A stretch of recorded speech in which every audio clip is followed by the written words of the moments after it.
Welcome back to the ACRP 2020 virtual conference. We're at our second session of our second day here in our January segment. Really good session this morning with Eric Pittman from the FDA about decentralized clinical trials. And we've now gathered a dream team panel here to talk about issues managing teams through a pandemic, lessons learned, and lasting impacts. Jim Kermidas is the executive director here at ACRP. He's going to moderate this panel featuring Jennifer Scheller, who's the regional head of North American Clinical Trial operations at Merck. I'm doing this without my glasses, which is dangerous for everybody. I apologize. Abby Statler, Director of Research, Quality, and Safety at Dartmouth Hitchcock Medical Center, and Asha Collins, Head of the U.S.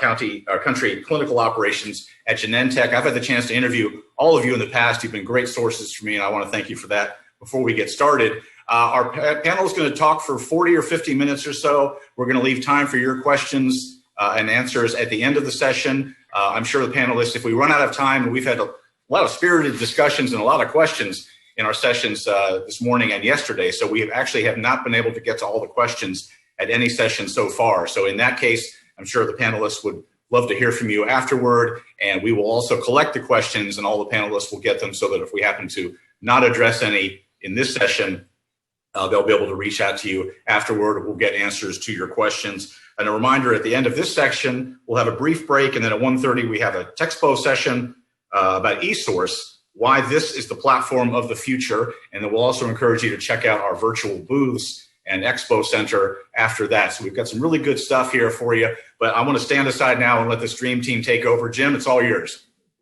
Thanks, Michael. And I would like to thank everybody for attending today. We're looking forward to your questions. I'm really, really excited about the folks we have on the panel today. All three of these ladies are members of our Partners in Workforce Advancement and sit on our Executive Steering Council. So they help set the strategy for the direction that ACRP is headed as it relates to our Partners in Workforce Advancement work. Encompassed in that is helping to grow the workforce, and in particular, growing the diversity of the workforce, because we firmly believe that if we're going to grow the diversity of the patient volunteers in trials, it's really critical that we have a diverse workforce working with those individuals. And then, of course, as you all know, we're looking at, defining the competencies by role, getting industry alignment around that, and then, of course, validating that individuals have the competencies to be good quality clinical researchers. So these folks are really supporting the ACRP mission, and we thank them as well as their companies. What I'd like to do to start it off is have each person on the panel introduce themselves, give the audience your background. How did you get into clinical research? I love asking that question of everybody. How did you find yourself all of a sudden in clinical research? I get great stories. But let's go ahead and let's start with you, Jennifer. Tell us how you fell into clinical researcher and your career path to where you are today. Yeah, and I thank you. Thanks for this opportunity, and it's really a pleasure to be here. So I had a passion for science and medicine, wasn't quite sure which direction I was going as a young one, but I majored in molecular biology and realized that maybe the lab environment wasn't right for me. I continued on, got my master's in public health epidemiology, of which clinical research obviously is a key part of that. And one of my classmates who graduated before I did had actually reached out to me and said, hey, have you ever heard of, a clinical research associate profession? And no, what's that? And sort of took it from there. And I consider myself a career operationalist. I've been doing operations starting as a CRA since the late 90s, so well over 20 years now. And it's been such a rewarding profession, and I love operations because I love to be part of the action and working with teams to, get trials executed and new opportunities for patients out there. So I've spent most of my career in large pharma. As you mentioned, I'm a leader at Merck today. I'm head of the North America country operations in the GCTO organization under Andy Lee. And I spent quite a long time in other large pharma and a small stint in the CRO world and in biotech. So I've sort of seen all the different ways of working. And we're quite busy today leading a large portfolio at Merck, largely in oncology, vaccines, infectious disease, and specialty therapeutics within primary care. So that's really me. Happy to be here. Thanks, Jim. Great, thank you. Abby? Good afternoon. Thanks again to ACRP for the opportunity to participate on this panel. I'm really excited to have an excellent, timely discussion with your audience today. So I'm Abby. I am right now the Director of Research Quality and Safety at Dartmouth-Hitchcock Health. I sort of also kind of I don't want to say fell into clinical research because I always knew I wanted to be in science, in research. I just wasn't sure in what capacity. So when I started in college, I was pre-med, thought I wanted to go to med school, and then decided, well, maybe I should have a little bit of professional experience before I decide to make that leap. So right out of college, I started working at United Biosource Corporation, which is it's an industry company that's located outside of Boston. There, I focused on systematic literature review and meta-analysis. So I was involved in publishing and working on data that was already published in the literature. And I had an inkling for actually moving backwards and working actually in clinical trials in the setting of a medical center to be able to help and contribute and advance knowledge in the clinical research space before the data is published. And so I ultimately accepted a position at Cleveland Clinic, and I spent several years there in the quality assurance department, working on assessing compliance for clinical trials there. Excellent experience, helped to build, grow, and define that program in the Cancer Center. During that time, I also earned my master's in public health, my master's in bioethics, and ultimately my PhD in population health and quantitative sciences.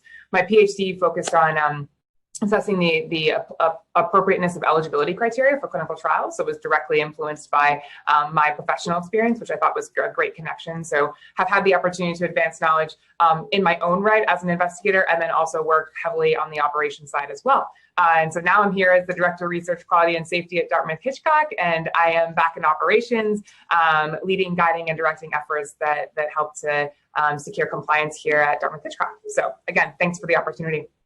Yeah, fantastic. So you're going to bring us the site perspective, the academic site perspective today. Thank you. Asha. Jim, thanks so much. Well, first of all, I would also just like to thank ACRP for putting on this panel and the entire program over the last couple of days, and just for all the work that they do for the entire profession. It's been really an honor to be a part of ACRP. So thank you for the broader work that you do, and also for this specific opportunity. I love this question because I definitely feel like I sort of fell or sort of bumbled somehow into clinical research.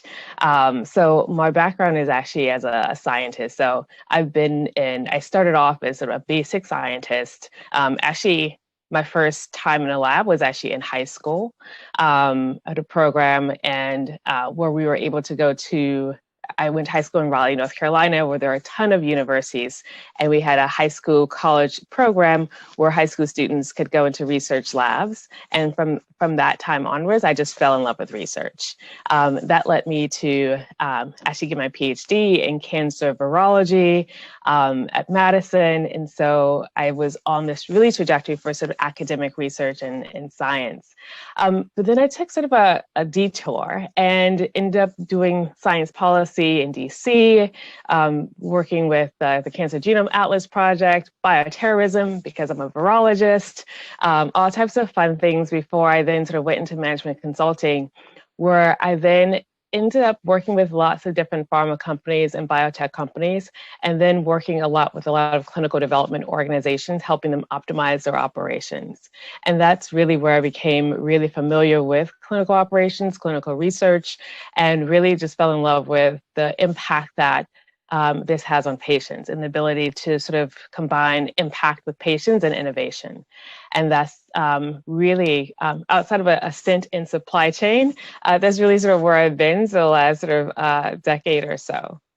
And currently, I'm at Genentech Roche, where I lead the US clinical operations. And so this includes our entire portfolio, studies that are being done late stage, but even some of our early stage studies across our oncology portfolio, our infectious diseases portfolio, immunology, ophthalmology, neuro, as well as rare diseases.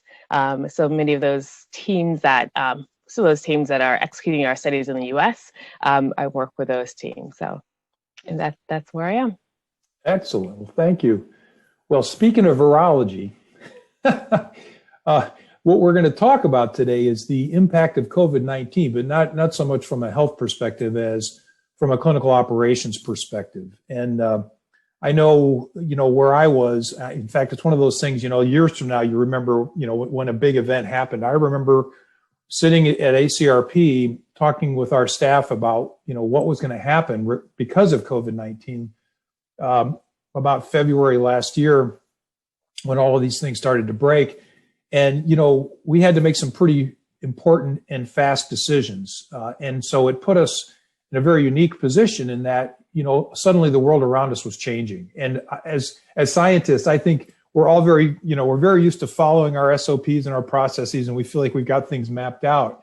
And we had to make some big decisions very quickly without a terrible amount of data. So what I'd like to ask the panel, and Abby, let's start with you. I'll be curious. What was the first really radical thing you had to do with your staff when it became obvious that we were about to enter a pandemic? Yeah, so I think the very first thing that we had to do was we had to match our research operations to follow what we were doing as far as guidance from the health system was going as far as patient access to clinicians on site. So when we went into our first level of lockdown back in March of 2020, that indicated that some of the research that we were conducting could not be conducted because of the limitations that were being essentially communicated to our patient populations, because they actually were not allowed to come on site in order to control the spread of the virus. So we had to operationalize and communicate out to the research community expectations around deciding if your research protocol would need to go on voluntary hold due to the pandemic. And that was the very first time we had to issue guidance that required investigators to look at their research protocol, assess if it aligned with patient access to our facility given the pandemic, and then if it did not, meaning it did not associate with care that was appropriate and permitted at that time, that they put that study on voluntary hold. And we had to document that. We used our CTMS system to make sure we could track all that information. But that was a major sort of flip that we had to do right away. And then in conjunction with that, we also had to make sure that that was reported out to appropriate folks, sponsors, individuals that are related to the clinical trials, as well as, importantly, clinicaltrials.gov. We had to make sure that we documented that clearly and consistently for all of those research protocols. So it really required us to triage, prioritize, and come together as a research community to determine what could remain open and what would need to be put on voluntary hold. So that was a major operational sort of innovation that we had not faced before. And we were able to successfully do it in the remote space primarily. And I will credit ensuring that you have a proper and sophisticated CTMS system with ensuring that we were able to track those studies that we put on hold. Very, very interesting. Asha, I'm curious about what happened at Genentech. What was the first really radical thing that kind of rocked everybody's world? Because it sounds like from what Abby said, that must have really changed the way a lot of people were doing things. Putting your study on hold, I mean, that's a major step in decision. So I'm curious, what kinds of things did you experience at Genentech? Yeah, I think it was the way I think about it. I know you asked for one, but I'll cheat a little bit. I think I see it really sort of in three buckets, the radical things that we had to do. And sort of to Abby's point, right, we knew that there were some sites that were not going to be able to sort of see our patients anymore, right? So we really had to put in place a system that one could sort of track that, really understand that, right? Because we have thousands of patients on experimental medicines across the country that we had to figure out what happens if they're not able to see their clinician? What happens if we're not able to get additional data on these patients as they're going through these therapeutics and therapeutic regimens that, by definition, humans haven't gone through before, right? So this was a significant issue that we had to really nail down. How will we ensure the safety of our patients? And so with that, we basically put in place a squad and lots of different sort of information systems to make sure that we were capturing all of the data about all of our sites, what they were allowing, what they were not allowing. We had to then also work with our monitoring partners, IQVIA, to also talk through what they were going to do and how they were going to be approaching our sites. And so there's this one bucket of simply just ensuring patient safety and ensuring that we just had a fire squad that would just really sort of work around the clock to ensure that we had the latest information, that we were communicating in a respectful way with the sites. Because that's, I heard sort of in between the lines with Abby, they were managing a lot. So having all of these sponsors coming at them wasn't going to be the most effective way to communicate for our patients, right, or for our sites. And so how do we sort of get that information, even collecting with our other industry colleagues, Merck, J&J, others as well, collecting that information so that we can make sure that we're doing the best for patients. But the other two parts are actually our teams, right? We have monitors that were going on site. And so we had to also make a really radical decision of that we were going to ask our IQVIA partners, our monitors, that this isn't safe, right? We had to put in place some thresholds and some guidelines around what do we actually think is safe for our team members to travel, and what is that work going to look like? And then the third bucket was really around our other team members who all of a sudden are homeschooling, all of a sudden have others who might be themselves at risk and have other family members at risk. So the other thing is we also just had to put in place just a design your own work schedule. We had to really put in place a lot of flexibility for our team members and to help really give them the flexibility that they needed to be able to operate in this pandemic as well. And so for us, it was really around like, how do we sort of just completely redefine the buckets for our sites and our customers and ensuring our patient safety, ensuring people who are traveling to ensure that, and then also our internal team members as well. Yeah, thank you. Yeah, that's a lot going on all at once and out of nowhere. Jen, how about at Merck? What was the experience like there? Yeah, and from Asha's comments, a lot resonates with me from the actions that our team did. And it amazes me when I look back at 2020 at all that we did and how quickly we pivoted with this pandemic. And, we were learning from our European and Asia Pacific colleagues on what was happening in their regions as the virus flowed across the globe. So we had some early lessons and takeaways from them. But I think the most radical action that we took straight away was really pausing our travel. So my team is about 1,100 country operations folks in the US and Canada, about half are CRAs who are traveling. We do thousands of monitoring visits each month. So they're out there traveling. And to Asha's point, it was not a safe environment. So we put the brakes on traveling, on-site monitoring visits, quality oversight visits, audits, the works. And we had to cancel some meetings, as you had, Jim. And with your conference, we had big meetings planned as well that we had to, we paused. We really weren't sure what was going to happen for the duration. So we, paused and we're reassessing in the summer. But obviously everything took a turn to virtual. And I think one of, the biggest actions too that we took in pausing the travel was we did a lot of town halls with our team just to keep them updated on our guidance and support, and really focusing everyone on safety and health and managing all the family situations, as Asha pointed out. We have parents with young kids, both parents trying to manage their jobs and the homeschooling. There was just so many balls in the air for our team, and we did a lot of town halls just to let them know it's okay. We're flexible. Your health, safety, and well-being are number one. And that's a big shift for people who do what we do, because we are so used to delivering at a fast pace and meeting all sorts of, regulatory requirements. So, that was, I would say, holistically from the first radical action, I would think pausing the travel and really just keeping our team aligned on focus on safety and well-being and their families. Yeah, that seems to be sort of the resounding theme here, is that it's all, the initial thoughts really had to do, and I'm happy to hear this, with the safety of patients, staff, and other people engaged in the workflow that we're all involved with.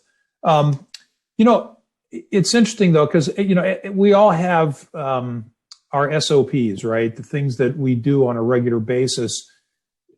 can you comment, Jen, on, what were the first processes you looked at? I mean, obviously you wanted to protect staff and people, but then you still have to try to get some work done. So did you look into different processes, and if so, which ones did you address first?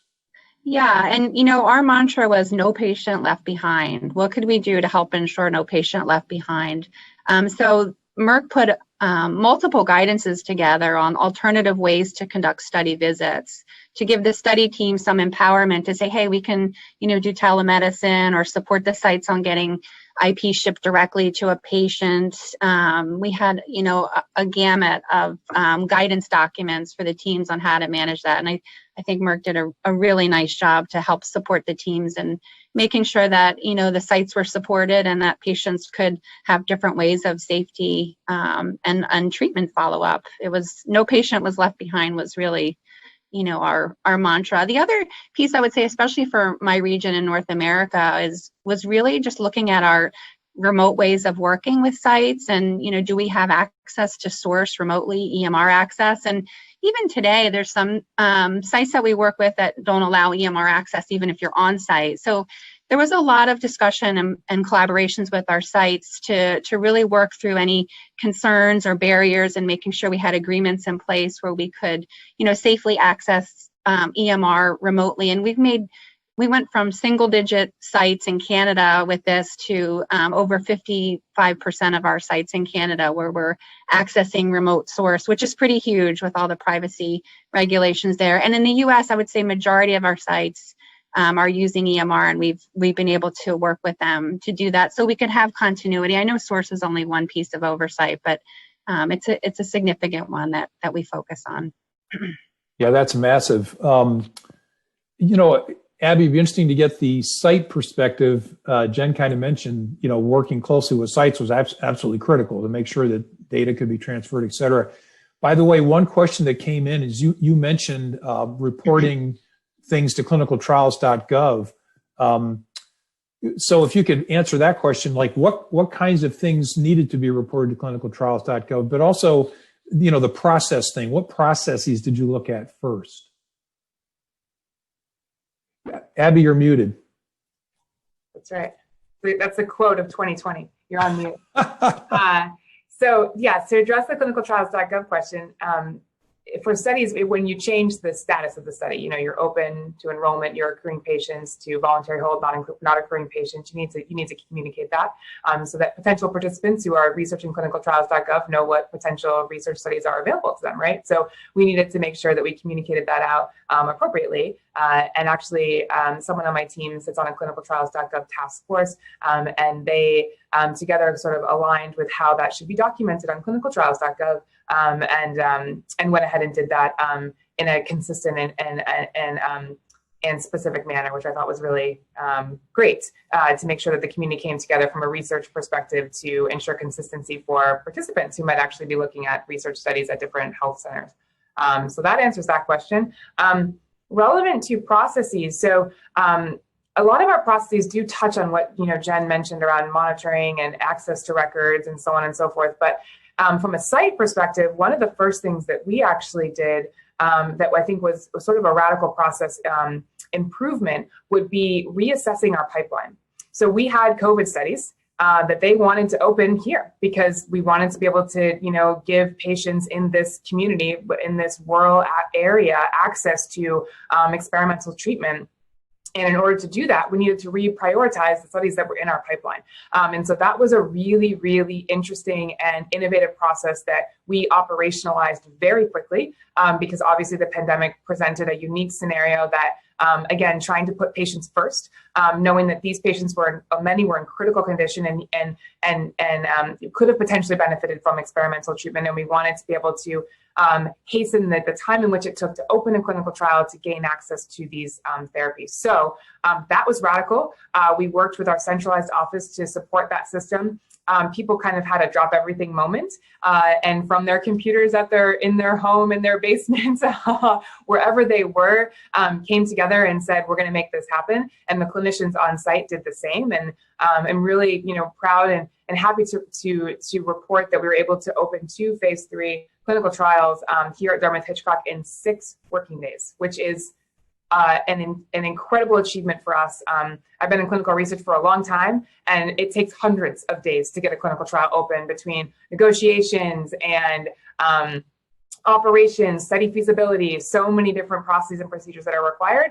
And people realize the urgency of this scenario and the importance of putting patients first, and they made it happen. And so I think it demonstrates anything is possible when you put your mind to it. So it was us partnering with our sponsors, so industry who was delivering the investigational product, and us as the site who were responsible for administering that. So that was sort of the I think the biggest sort of operational piece that we put into play very early on that had a lasting impact on our work here, and that data has obviously been submitted to support those clinical research studies, which we're very proud about. Fantastic, boy. Yeah, I love hearing that 6-day site startup. Oh, and I know Jen and Asha do too. The sponsors love it when sites can get going that quickly. That's fantastic. Asha, how about you? What were some of the processes that you first looked into? Yeah, I think I don't want to repeat, I think it was a lot of sort of around what Jen and Abby have mentioned already. I think that remote data monitoring, as well as looking at sort of remote source data verification. I think those are things that we really just peeled back to see like what's possible here. Because again, we still needed to sort of assess sort of safety signals and things like that as much as possible. So that was the first bucket of things that we looked at. And then within that bucket of things too, also included mobile nursing. How do we get to the patients? What are our processes around that? Telemedicine, mobile nursing, et cetera.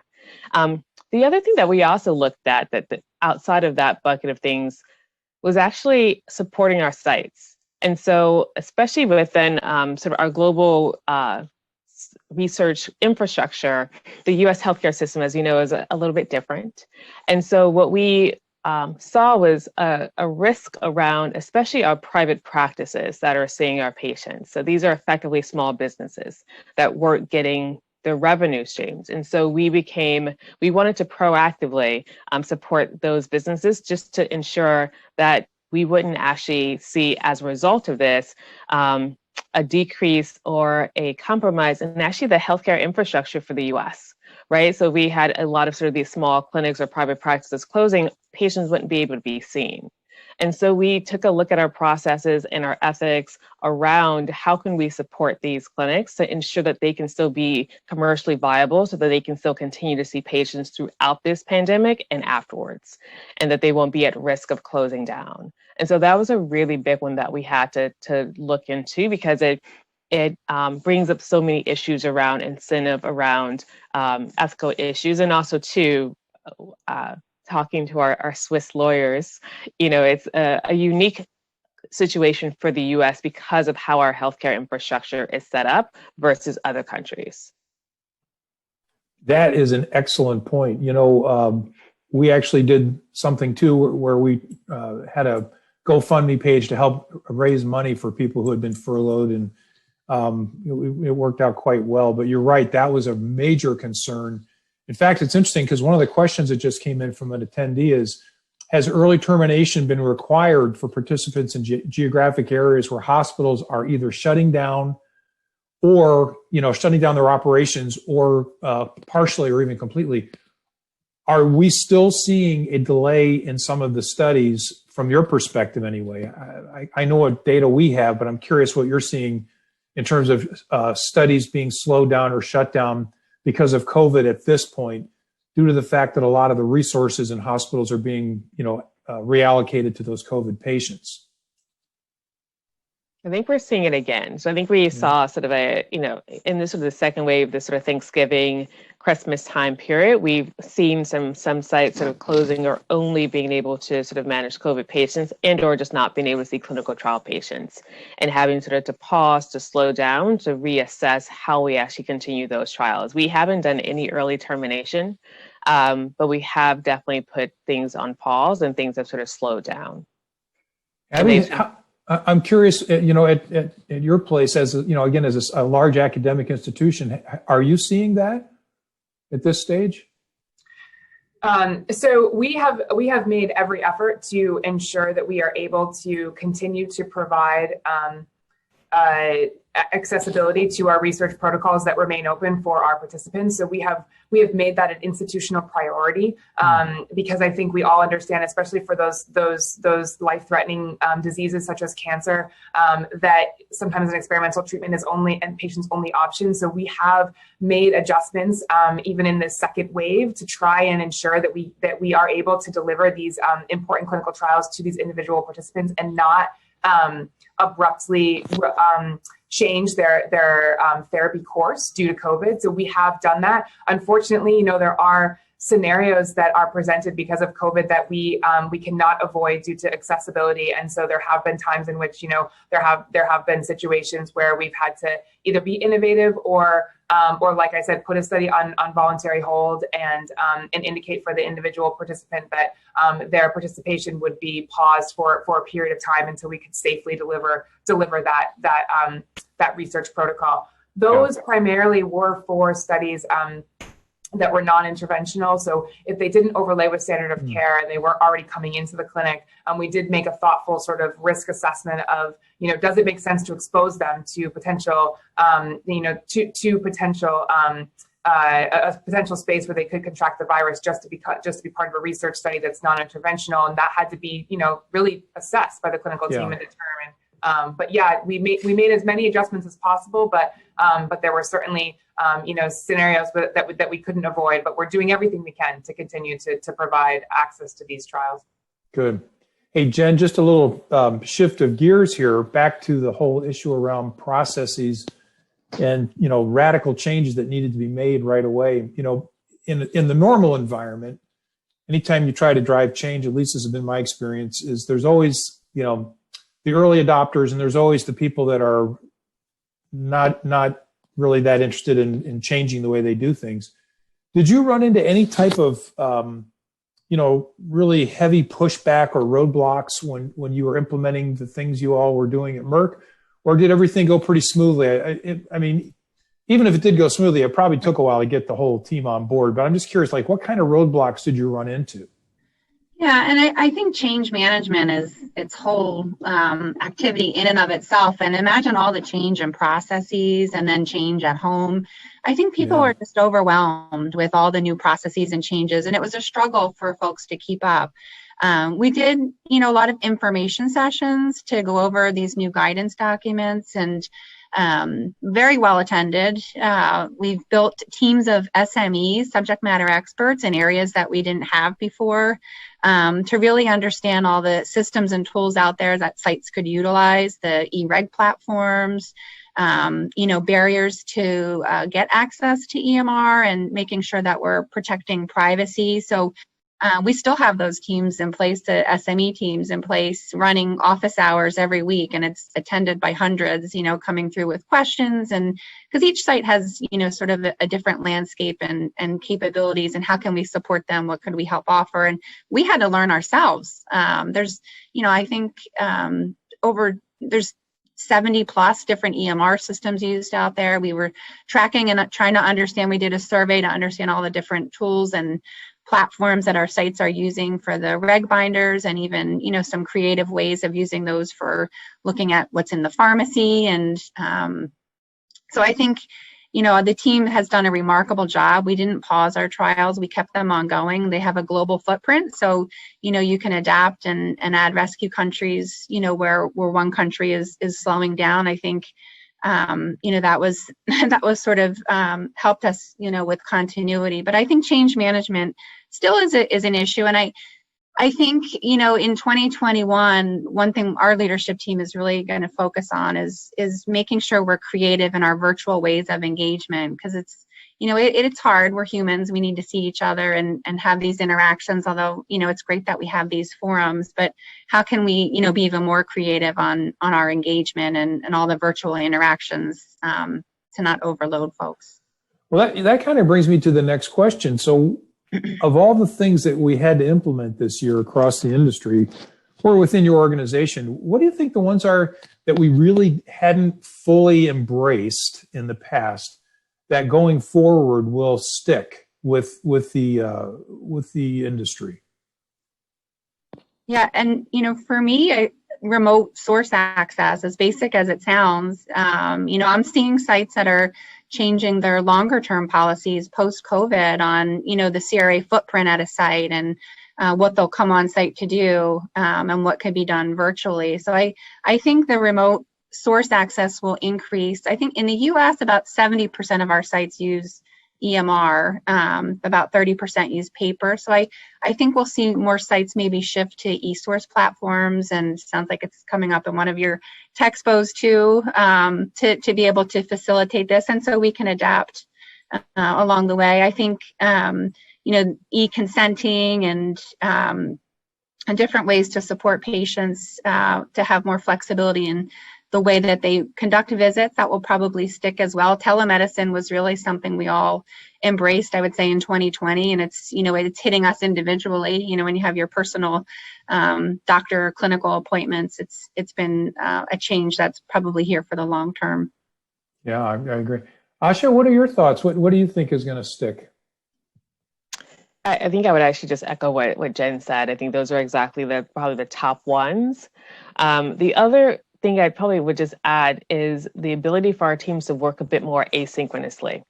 So I think, again, because of this, the different work schedules that people had to sort of implement, we also then had to implement different tools to really allow people to, if I'm on a team with someone who is working, let's say from 8 to sort of 12, and then from 6 to 9, and I'm working from 10 to 4 because of my work schedule, we had to put in place tools to allow us to do handoffs asynchronously. And I think that really just allows for flexibility, but also so much more effectiveness and efficiency.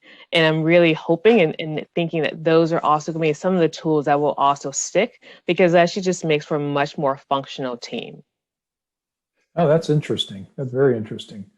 Abby, I'd be curious to hear from the site's perspective, what you believe are the new ways of doing business that'll stick around for a while. Hopefully it's a 6-day turnaround time on site startup. Yeah. I wish. I mean, I think that's a goal to aspire to, for sure. So I think that what Jen and Asha have said is certainly something that the sites are obviously advancing as well, right? I can say that for Dartmouth Hitchcock, and can say that probably on behalf of many academic medical centers that are running clinical trials right now. Everyone is doing their best to be able to function in this remote world, and to advance the operations of clinical trials in that space. So access to EMR, we already have that. We have that process defined in Dartmouth Hitchcock. Luckily, it's a process. It's laborious. You have to go through a long and engaging training and agreement process to gain access to that data, because again, it's really important PHI that we hold very closely for obvious reasons, right? So trying to hasten and quicken that access is something that we have been working on. Certainly, we are also implementing e-regulatory, so an electronic regulatory system that would allow monitors to gain access to our regulatory documents in the remote space, not having to come on site. So we're working on implementing that. The other piece that has been a major implementation goal for us has been informed consent. So informed consent is obviously something that sites execute, right? So we are obtaining informed consent from research participants where we are engaging in those activities. And so figuring out ways in which we can do that is safe in the remote context has been something that we have also been sort of trying to champion and operationalize as an individual site. And then the last piece that we've also really been trying to advance and move forward is figuring out ways in which we can deliver investigational product to subjects potentially at their home without having them to come on site. So again, knowing that there are limitations to subject accessibility to Dartmouth Hitchcock Health due to COVID, trying to innovate and ensure that we can deliver investigational products to them within the comfort of their own home safely, appropriately, and then make sure that is operationalized successfully across the system has been something that we have also been working toward. And we've been working very closely with sponsors, obviously, to make sure that is appropriately done, essentially. So we are able to safely transmit that product, and that has required some additional thought from our investigational pharmacy and obviously our centralized office guiding those efforts. Fantastic. It's interesting listening to all of you talk about the new processes and the activities that will be changing or continue to be implemented. I'm curious. I'd like to hear from all of you. And Asha, maybe we could start with you. How do you see roles evolving, or do you see new roles coming into the clinical research space, into the clinical research operations space? And what can the audience do to adapt either to some of these new roles or stay in their existing role and adapt to the changes that are coming forward at a macro level? What are your thoughts on that? Yeah. First of all, this is one of my favorite questions, period, inside and outside the pandemic. So think about the workforce of the future. And so I definitely see some changes. And I think what the pandemic has shown us is also just the need to ensure that our clinical research professionals are familiar, comfortable, and adaptable to technology. Like that's really something that is absolutely table stakes, and that will only grow. And I think in addition to that, the ability to look at data, look at use technology tools to do for the broader clinical research professional to do analytics, to really be able to understand and pull that out, that will also become a table stakes capability and competence that will be needed. In terms of the actual roles, so that's the capabilities. In terms of the actual roles, I really do just see a future where roles will become a lot more fluid, where the titles that we have today will, combust, implode, will be something else, and there'll be this need, especially as we think about where our trials are going and how trials are just becoming so much more fluid across the different phases, across in terms of how we get to patients, sites, patient first, decentralized trials. There'll be this need for someone to really be able to move across the entire value chain of a clinical trial and be a lot less segmented and specialized. And so this ability to truly know the value chain, to be able to really push the value chain across the board will become a greater competency and need for clinical research professionals in the future. Very, very interesting. Abby, I'm curious your thoughts on this, again, from the site perspective, because I foresee a lot of activities at sites changing quite radically too in the future.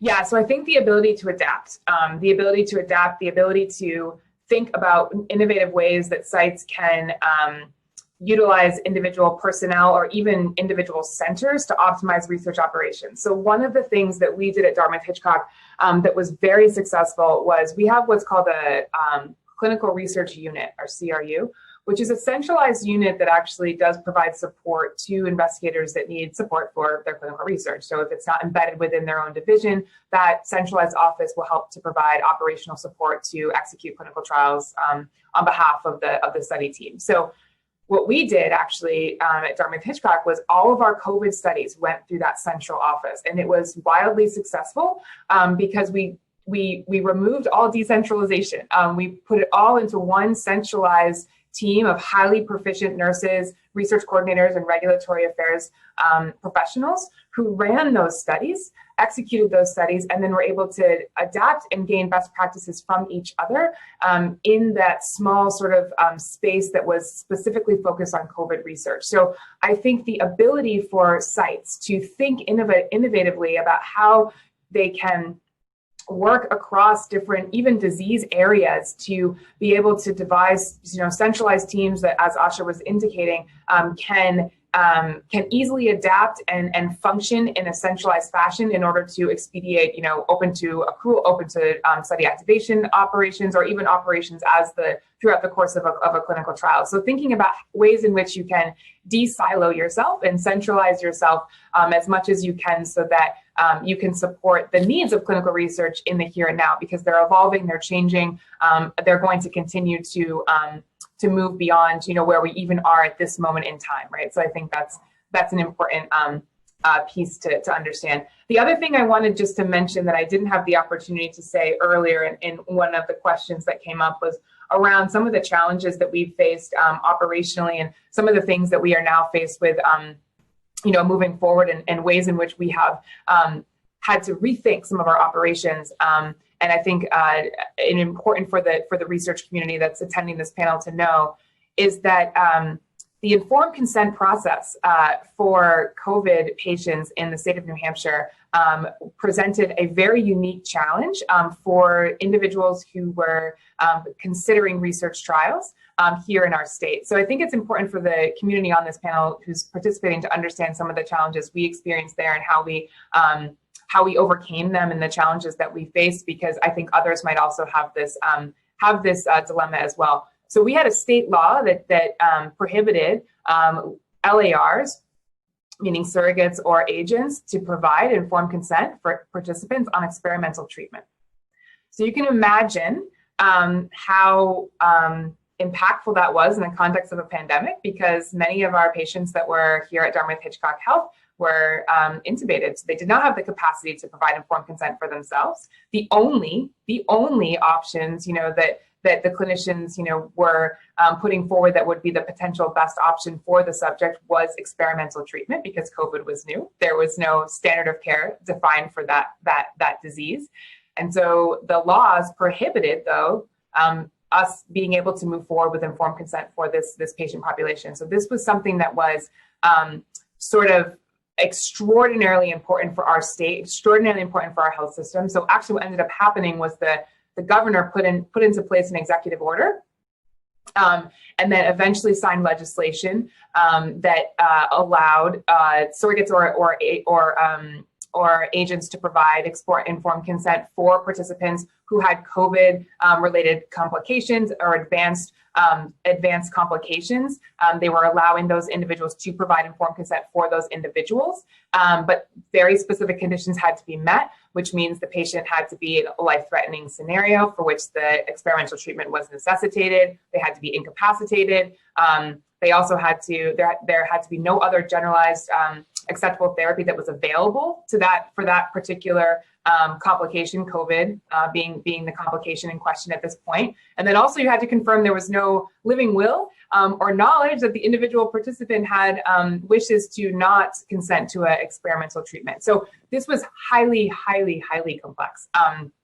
And so we had to navigate this in real time and very quickly as we opened our clinical trials. And so luckily we were able to do that. And I bring this up because that was the importance of having the centralized team, because they worked on all these studies. So they were able to take the operations they learned from one informed consent process and just apply it across all. The other piece that we also learned as a site that I think is important for folks to also understand is that the FDA also came out with guidance around the informed consent process in the context of the pandemic, and actually did provide guidance around how you obtain informed consent when a patient is in isolation. And you can't just talk with them even with a mask.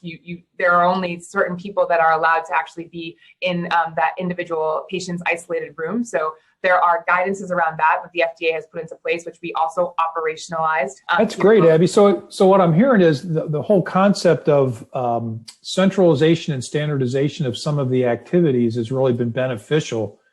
Jen, what are your thoughts? I mean, as far as the workforce of the future, because it's interesting. I think on one hand, we're hearing flexibility and adaptability and a broad-based knowledge. And on the other hand, we're hearing sort of a specialization in some areas. I'm curious your take. Yeah, and I agree with what both Asha and Abby were saying, especially Asha had mentioned technology and analytics. I think that's going to be key. And when you think about a CRA working with, say, 10 sites, that could be 10 different platforms for source, plus additional platforms for regulatory. We really have to help our teams get up to speed on navigating these platforms safely, protecting privacy. There's always risk there, right, when you open these things up. So I do foresee that as sort of an evolution or continued evolution. I think risk-based monitoring sort of drove some of that, but it's really heightened in a virtual environment.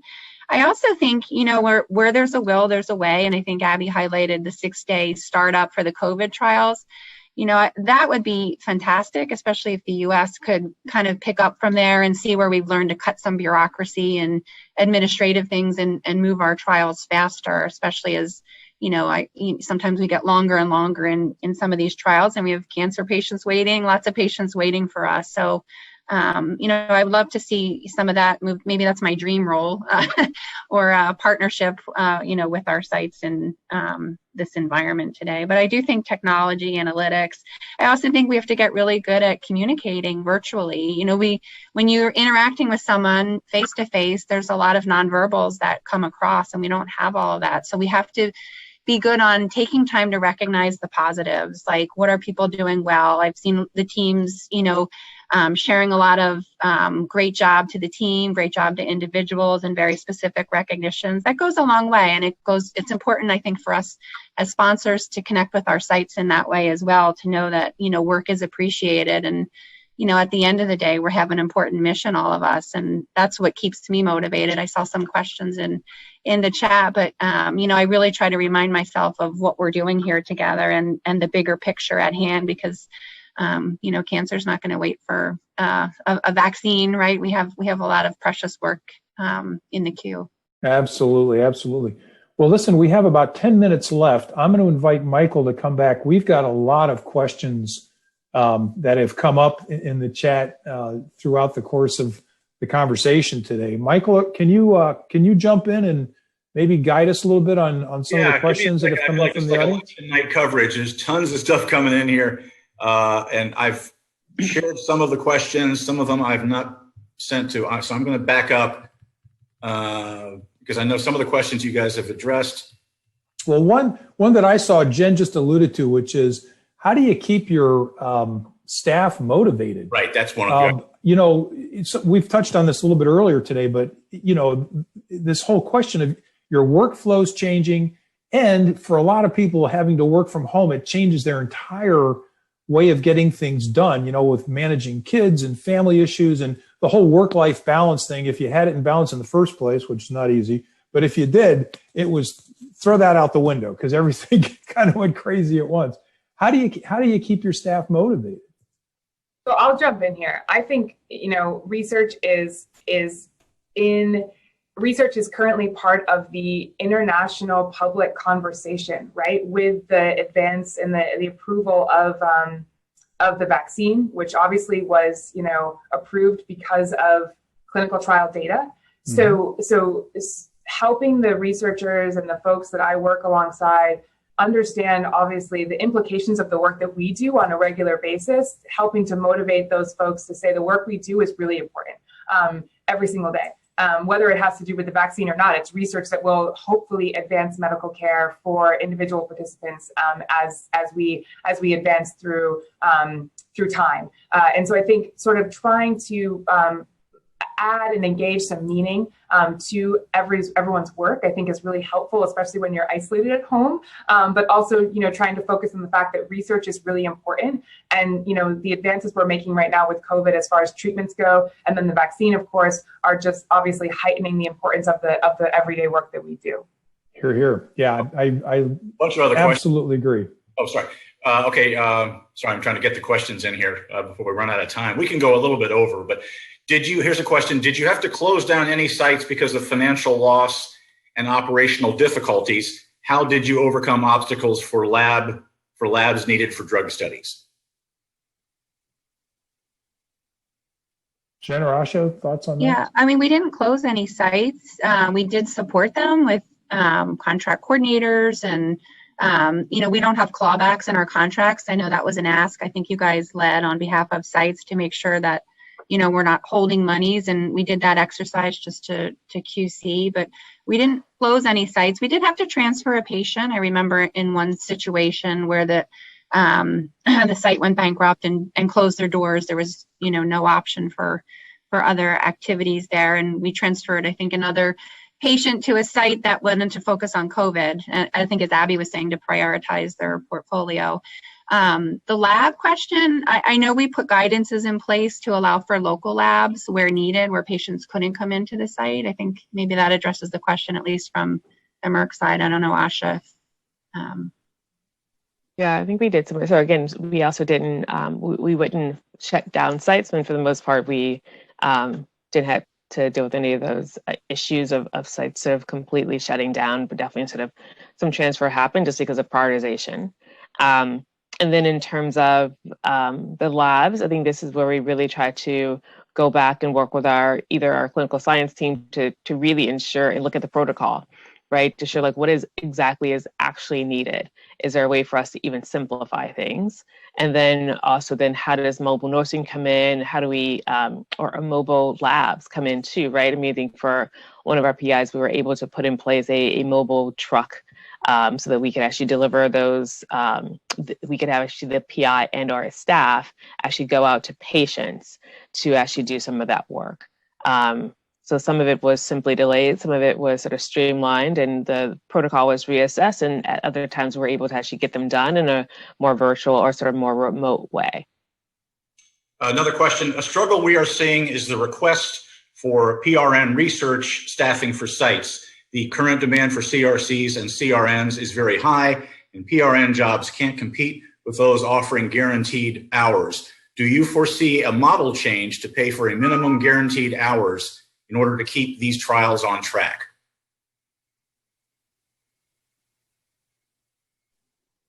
That's a little difficult question to understand. I think, I guess what they're asking is, do we think we're going to see folks can take a PRN type of CRC job? I love acronyms. But they have to have a guaranteed number of hours in order to take that. To me, that seems like a logical approach. I guess the challenge is who pays for it. You know, I'm curious from a sponsor perspective. Do you see any potential issues if you're paying for staff to come into a site to help augment their staff? You know, Sunshine Act issues and things of that nature. Yeah, and there's vendors out there that do offer that service. I won't go into specifics, but that is something that we have provided, especially when work becomes more than what was planned in the contract. Maybe, you know, there's more data collected or cleaning efforts or what have you. But there is a nursing shortage. You see that with the home nursing vendors. I've seen it in the U.S. and Canada. It's definitely an issue for sure. But I don't know. All I can say is we've certainly provided that support for above and beyond work. And it's always a discussion. I would just encourage you to, I don't know about a model change per se, but I think it's a good discussion to have with us as sponsors, you know, where you're struggling and to see how we can help. I mean, my personal opinion is it's a good business model in that, you know, we're always going to have ebbs and flow of, you know, number of patients at a site or the amount of workload. I can tell you that I've used this model in other companies that I've worked for where we knew we had more studies, we needed extra staff, but we weren't going to need them for more than maybe 6 months. So you bring in temp staff and, you know, you get the work done and they move on to their next sponsor that they can work with. So I really like the idea. I don't know how well it's being implemented currently in today's environment, but it's an interesting thought. I do think that's where sort of the centralized institutional model can help support, right? So if you do have a pool of folks that are adequately trained, you know, in the research space that you can draw from, you know, in those cases where you do need extra support for one research study, I think that is also ideal to have that embedded within your sort of within your business operations at the site side, from the site side of things, because those people are obviously properly onboarded and trained from the site perspective. So you don't have to do all of that for an external individual who might come on and support the research study. It would already be embedded within, you know, what would need to be learned obviously is the science associated with the protocol in order to execute the work. But again, I think the centralized support system would also be something for sites to consider. Here's a question addressing the all-important human factor. What are some strategies from a site perspective to make some of these changes in ways that are agreeable to sponsors? For example, when we focus on internal site policies and then get pushback from the sponsor. That'll stir things up. I'll take that, I guess. So we are certainly you know, working to advance efforts to smooth the ability to remote monitor. That is something that is here to stay. Monitors are not traveling as much as they used to, so that is something that we are, as a site, I think, committed to helping to facilitate, improve the effectiveness of, and smooth the process for. It's certainly going to evolve over time, but efforts are underway to help shift that a priority, to make that that accessibility to the clinical research data that's required by sponsors to be a little bit easier, flow a little bit faster. So I think I can probably speak for myself, and many sites are working to partner with sponsors to do this, because it's obviously a priority on both sides. Yeah. So Asha, I'm going to give you the last word if you have any additional comments, because I think we're just about out of time. The only thing I'll add to, and maybe sort of to pick up on Michael's cue, is just around sort of the human element, right? I mean, I think that I feel really fortunate to be able to be in this line of work, being able to sort of help patients and give people sort of additional hope to have sort of better lives for themselves and for their communities. And I think at the end of the day, I think all of these changes, all the things that we do, how we keep our teams together, how we help patients, all comes down to sort of how do we ensure that we're really giving back to our team so that they can do the best for our sites, for our communities, for our patients, and always sort of keeping that at the center of all of this. And I think that's what we've been talking about through all of these different questions. And I just really am really impressed by the work that Jen and Abby have done and what we've all talked about today. So I just really want to thank everyone for being present and for showing up for our teams, for showing up for our patients. And I think this conversation has really highlighted how we've done that in a really great way. There's more work to be done for sure, but I've just been really impressed by the conversation and what's been shared here today. So thank you. We're here. Very nice.